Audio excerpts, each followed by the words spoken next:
नमस्कार दोस्तों, JKSSB वाले चैनल में आप लोगों का स्वागत है। मैं आप लोगों के साथ एक इम्पॉर्टेंट बात करना चाहता हूं, तो भाई देख लेना, ठीक है।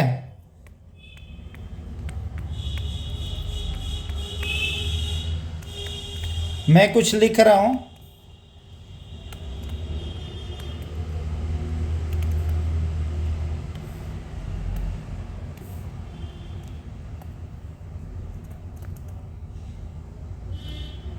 क्या लगता है आपको, ये जितने भी कोर्ट केस हो रहे हैं प्री प्लान्ड है, जूनियर असिस्टेंट,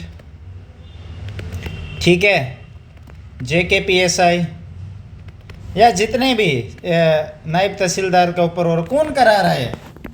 तुम्हें लग रहा है कोई स्टूडेंट कराएगा? अबे यार, स्टूडेंट को पिछवाड़ा धोने के लिए पैसे नहीं होते हैं। कहाँ कोर्ट केस में तो 10,000 में। अभी नॉर्मल मैंने कल एक एडवोकेट किया है, कह रहा मुझे सिर्फ तेरा एक डॉक्यूमेंट चेक करने का मुझे 9,500 रुपये चाहिए तेरे से। सोचो आप, 9,500 ले रहा मेरे से वो। तो तुम ये सोचो भाई, इतना कौन बंदा देगा? ये तो चलो मेरे वो इशू है, वो मैंने तो देना है। नॉर्मली कौन एक इंसान दे सकता है जो जॉब की तैयारी कर रहा है, 600 रुपये फीस देने के लिए प्रोटेस्ट करते बाहर जाके रोड पे? वो करेगा वो उधर जाके ये सब प्लान कि मैं जूनियर असिस्टेंट के केस कर देता हूँ, JKPSI का या नायब तहसीलदार, जितने भी कोर्ट केस में हमारे वो सब फंसे हुए हैं, कौन करा रहा है? इसके ऊपर बहुत बड़ा मैं आपको आज शॉकिंग रीज़न बताता हूँ कौन होता है, क्या होता है एक्चुअल में जो पॉलिटिक्स होती है ना भाई, हम क्या सोचते हैं, हमें लगता है ये जो पॉलिटिकल लीडर है हमारे सामने आए, हमारे गांव में भाषण दिया, हमारे लोग बड़े उसके उत्साह हुए कि उमर अब्दुल्ला जिंदाबाद, ये वाला BJP का जिंदाबाद। अक्सर में ये पीछे मिले जुले होते हैं, समझिए मेरी बात। ये पब्लिक को गुमराह करना। आप देखो, कभी भी जब 5 साल के लिए एक बंदे को हम वोट देते या लाते हैं, वो 4 साल तक आपके गाँव आएगा नहीं। लास्ट का जो 1 साल होगा उस साल आएगा। वो हम जैसे गरीबी नालायक गधे, हमें क्या होता है, लास्ट के दिनों में हमें कुछ देंगे फ़ायदा, जिससे हम लोग बोलेंगे नहीं यार ये तो सरकार बहुत अच्छी है। क्योंकि इंसान 2 दिन पहले क्या हुआ था किसको याद है? मुझे तो ये भी याद नहीं कल क्या कर रहा था मैं। सही बात है, पॉलिटिक्स भी इसी चीज़ का माइंड के फ़ायदा उठा रहा हुआ होता है आप लोगों का। आप लोग पीछे का सोचते नहीं हो, आप सिर्फ सोचते हो बस अभी दे रहे हैं, बस अभी वोट दे दो इनको। 500 दे रहे, 1,000 रुपये मुझे फ़ायदा है, मेरा खर्चा निकल जाएगा। एक अगर ऐसा सोचेगा भी, बाकी नहीं सोचेंगे, फिर वो सोचता है यार ये मैं ही क्यों ऐसा सोच रहा हूँ, मैं भी इनकी तरह पैसे ले लेता हूँ। बस ये प्रोसेस चलता रहता है, हम इनको ले आते हैं। अब इनके गेम क्या होती है, ये 4 साल तक आपको कुछ नहीं देंगे, गारंटी है मेरी। 5वें साल जो लास्ट ईयर इनका वोटिंग का डे मतलब टाइमिंग होती है, उस साल आपका ये एग्ज़ाम कराएंगे, 100% कराएंगे।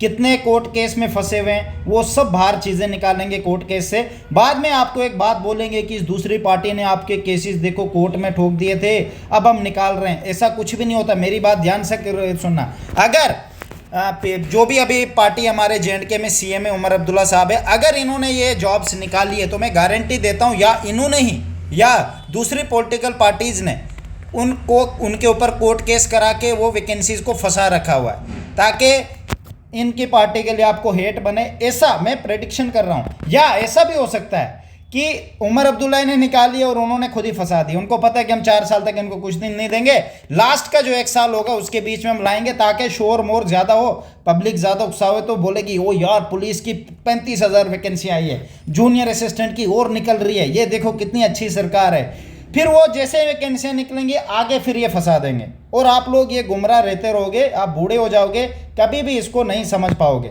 सबसे बड़ा रीज़न है, इसको समझने के लिए मैं आपको एक ही चीज़ बताता हूँ। करना क्या है भाई, आप चाहे गवर्नमेंट नौकरी तैयारी करो, देखो भाई मैं भी कर रहा हूँ, बट मैं प्राइवेट में भी काम करता हूँ। सीरियसली कहूँगा, मैं प्राइवेट में आपको काम करना पड़ेगा। तो प्राइवेट में 2 चीज़ के काम होते हैं। एक होता है कुछ लोग पैसे कमाने के लिए शॉर्टकट तरीके इस्तेमाल करते हैं, ठीक है, 50,000 मिल रही है, ट्रक से बोरियां उतारनी है, वो वाला काम नहीं करना। वो अनस्किल्ड है। आप वो कब तक उतारोगे? पूरी आज से 80 साल बाद उतारोगे? नहीं उतार पाओगे। आपने स्किल सीखनी है मेरे भाई, स्किल। कुछ भी, आप दर्जी भी बनोगे ना, दर्जी की अभी 30,000 सैलरी है, किसी के अंडर रहोगे 30,000, कल को अपने घर के बाहर जो शॉप आपने खोली होगी अगर उस पर रहोगे तो उसमें आप 60-70 हज़ार भी कमा सकते हो।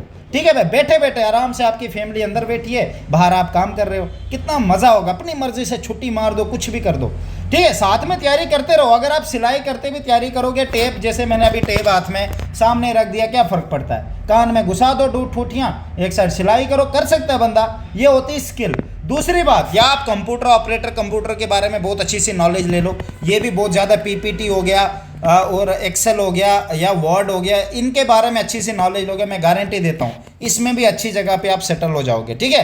पर हाँ, मैं गारंटी दूँ इतनी ज़्यादा सैलरी नहीं होगी इस फील्ड में, क्योंकि इस फील्ड में सबसे ज़्यादा बहुत चीज़ें प्लानिंग करनी होती है कि मेरे में क्या स्किल है। फॉर एग्जाम्पल, मैं अकाउंटेंट हूँ, मुझे अकाउंटेंट के बारे में बहुत अच्छी नॉलेज है, पर मुझे ये नहीं करना कि नॉर्मल अकाउंटेंट बना रहना पूरी लाइफ, नहीं।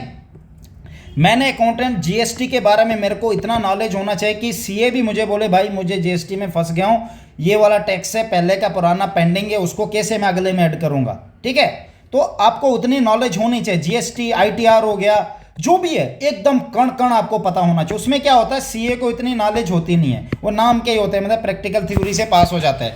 असल में जो मार्केट में बंदा होता है जिसने प्रैक्टिकली काम किया होता है, शॉप पे गया होता है, लोगों के सिस्टम में बैठ बैठ के उनके अलग अलग सॉफ्टवेयर से डेटा निकाल के जीएसटीआर, आईटीआर फिल किया होगा, वो बंदा कामयाब होता है। और ये घर से भी काम होता है, कल को आप एक अपनी छोटी कंपनी भी खोल सकते हो या सीए के साथ पार्टनरशिप में भी रह सकते हो, ठीक है। उधर आप जितना भी पैसा कमाओगे, मान लेते हो 5 लाख आपने साल का कमाया, ठीक है, 1 लाख खर्चा आ गया, आना जाना जो भी है, पीछे बचा 4 लाख। अगर आप 50-50 पार्टनरशिप में रहे होंगे तो आप 2 लाख वहां से भी कमा सकते हो, ठीक है। गवर्नमेंट जॉब का मैं मना नहीं कर रहा हूँ, मैं तब भी कह रहा हूँ तैयारी करो अगर शौक है। देखो भाई, सबको होता है, सब चाहते हैं कि मैं अच्छे से रहूँ या सेटल हो जाऊँ, मेरी शादी हो, जो भी है मुझे नहीं पता, मैं तो इस शादियों के पीछे नहीं करता, आप लोगों का हो सकता है।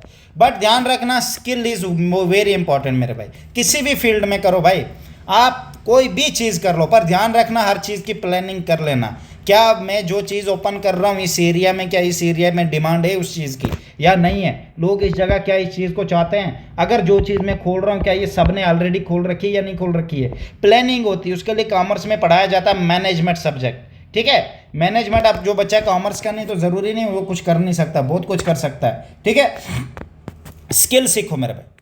स्किल के लिए आपको अगर गाड़ी का काम भी सीखोगे ना, गाड़ी ठीक करने का, बाइक ठीक करने का, मान लेते हो हर रोज़ आप एक बाइक आ रही है आपके पास, 100 रुपये ले रहे हो उसको ठीक करने का, पंक्चर हुआ 50।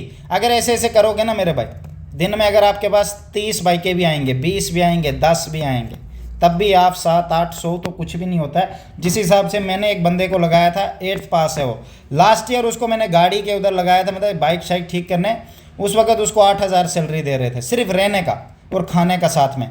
अभी भाई वो कितना कमा रहा, आप विश्वास कर सकते हो, 2-2.5 लाख से भी ऊपर पर मंथ वो कमा रहा। मैं हैरान हूँ भाई, जब भी मैं जाता 50 बाइकें तो आती है उसके पास। वो उसने ओपन शॉप कहाँ रखी है, जहाँ पे सामान बिकता है गाड़ियों का, उसी की शॉप के बाहर उसने ओपन कर रखा हुआ है। वो शॉप वाले ने उसको बोला तो इधर काम किया कर, क्योंकि उस शॉप वाले का भी फायदा है। वो कहता है सामान ले आओ दुकान से, तो दुकान से उधर से सामान खरीदते, वो बाहर उधर गाड़ी को लगा रहा होता है। तो बेनिफिट दोनों का हुआ ना मेरे भाई। वो उसका दिमाग है, अनपढ़ है, 8th पास में भी वो बंदा इस सोच से चल रहा है। सोचो 8th पास को 2.5 लाख कमा सकता है। बहुत सारे होते हैं और ऐसे भी होते हैं, देखो करना होता है। आप काम नहीं ना करोगे मेरे भाई, सिर्फ गवर्नमेंट के पीछे भागोगे, गवर्नमेंट देगी तो आप बूढ़े हो जाओगे। अब मिलेगी 35-40 साल की उम्र में जॉब, तब तक तुम्हारे टट्टे भी सूख जाते हैं। क्या करोगे उस ज़िंदगी को, बताओ ना मेरे को। मतलब तुम ये चाहते थे मैं औरत के लिए कमाऊंगा, औरत आएगी, औरत तुम्हें चाहेगी भाई, घंटा मेरा चाहेगी। वो आई अगर है ना तेरे घर, तेरा घर देख के आई है, तेरा पैसा देख के आई है, वो चीज़ें देख के कि तू टपकेगा, तेरी गवर्नमेंट नौकरी मुझे मिलेगी, ठीक है। तेरे माँ बाप ज़ीरो हैं, बचपन से तुझे पाला ज़ीरो। कितनी प्लानिंग की होगी उन्होंने, पेट में था कितनी डाइटें लगाई होंगी, कितने बार हॉस्पिटल गए होंगे, तेरे बीमार होना, हॉस्पिटल, सब कुछ पूरी ज़िंदगी तुम्हारे माँ बाप ने तुम्हारे लिए किया, ठीक है। अल्टीमेट तुम एक अनजान इंसान से शादी करते हो, 3-4 महीने, ठीक है, रहते हो। क्या होता है अगर आप मान लेते गलती से बंदा, जैसे कभी एसआई जो सब इंस्पेक्टर था, उसकी डेथ हो गई बेचारे की, मारा गया, उसकी जो जॉब है उसकी बीवी को मिलती है, और बीवी घर से भाग के निकल गई है, जॉब उसको मिल गई, जो पैसे आने थे उसकी बीवी को मिले। माँ बाप को क्या मिला, पूरी ज़िंदगी क्या क्या नहीं किया होगा माँ बाप ने। मैं नहीं कहता कि इस बीवी को नहीं मिलनी चाहिए उसके, वो आई होगी भूख, यही देख के नौकरी करता है, घर है, पैसा है, तो मैं जाऊँगी। तो 50-50 भी तो हो सकता था भाई, हैं, ऐसे भी तो हो सकता। माँ बाप बुढ़ापा कैसे गुजारेंगे, जिनका बच्चा गया भाई, बच्चा क्या है यार, बहुत चीज़ें होती कनेक्ट, वो कल की आई हुई सब कुछ लेके चले गए भाई। तुम मरोगे तब भी वो लेके जाएगी, नहीं मरोगे तब भी वो लेके जाएगी। तो भाई सोच समझ के, मैं ध्यान रखना एक मेरी बात, ये लाइफ दोबारा कभी नहीं मिलेगी। इस लाइफ को बहुत खूबसूरत और ध्यान से सोच समझ के जीना है। पड़ोस में वो 4 बीवियाँ या एक्स्ट्रा मैरिटल अफेयर रख रहा है, तो ये नहीं सोचना कि वो मज़े कर रहा है, होल चाट रहा है या कर रहा है, वो वाले काम नहीं करना है। किंग की तरह जीना है। अगर इस सोच से आप चलोगे ना, मैं लाइफ में कभी नहीं झुकोगे। आज कमी है कोई बात नहीं, ऊपर वाला है ना, टेंशन मत लो। जी तो रहे हो ना, ऐसे भी लोग टांगे नहीं, उनकी आंखें नहीं है, वो भी जी रहे हैं। वो तुम लोगों को प्रॉब्लम है, सब कुछ होने के बाद भी रो रहे, गवर्नमेंट नौकरी नहीं, उसे काम हासिल करना पड़ता है दिन रात। ठीक है, बेस्ट ऑफ लक।